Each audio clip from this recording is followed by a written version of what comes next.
Gall bladder में problem, gall bladder के stones होना, पित्त की थैली में तकलीफ आना, पेट में दर्द होना, ये बहुत कॉमन समस्याएं हैं मेरी ओपीडी में। रोज पेशेंट आए दिन ये सवाल पूछते हैं, मैडम क्या करें प्रेगनेंसी में जो गॉल ब्लैडर की तकलीफ आ गई है।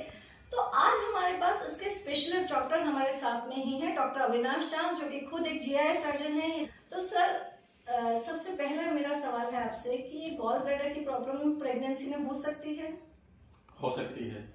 तो सर, गॉल ब्लैडर की प्रॉब्लम, स्टोन्स की प्रॉब्लम अगर प्रेगनेंसी में हो तो क्या करें? अपने को इसको ऑपरेट करना जरूरी रहता है या दवाइयाँ दी जा सकती हैं?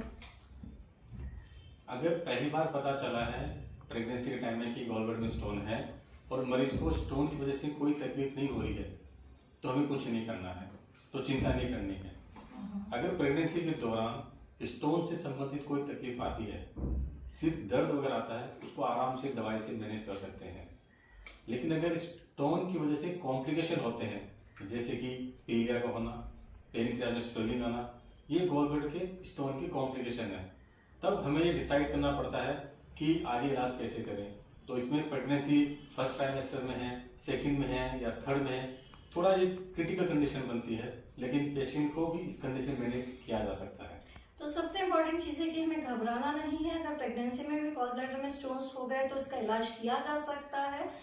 पर इम्पॉर्टेंट चीज़ ये है सर, एक और इम्पॉर्टेंट चीज़ आपने बताई कि एक हमने सुना कि प्रेगनेंसी में पीलिया हो जाता है, ऑब्स्टेट्रिक कोलिस्टेसिस जैसा, तो उसका भी इस गॉल ब्लैडर स्टोन से कोई लेना देना है?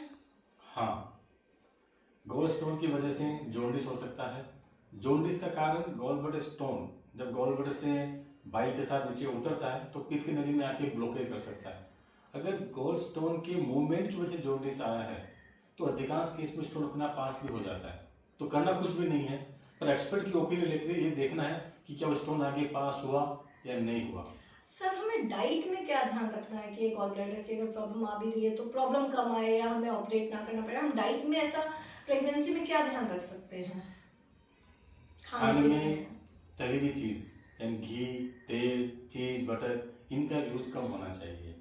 अधिकांश स्टोन कोलेस्ट्रॉल स्टोन की वजह से होते हैं, तो ये खाने की वजह से ये स्टोन बनने की संभावना ज्यादा होती है।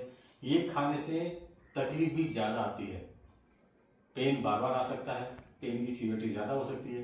तो घी, तेल, तली हुई चीजों का यूज अगर कम करेंगे तो आप अपने सिम्टम को काफी हद तक बिना दवाई के कंट्रोल कर सकते हैं। Thank you sir, thank you so much. Thank you.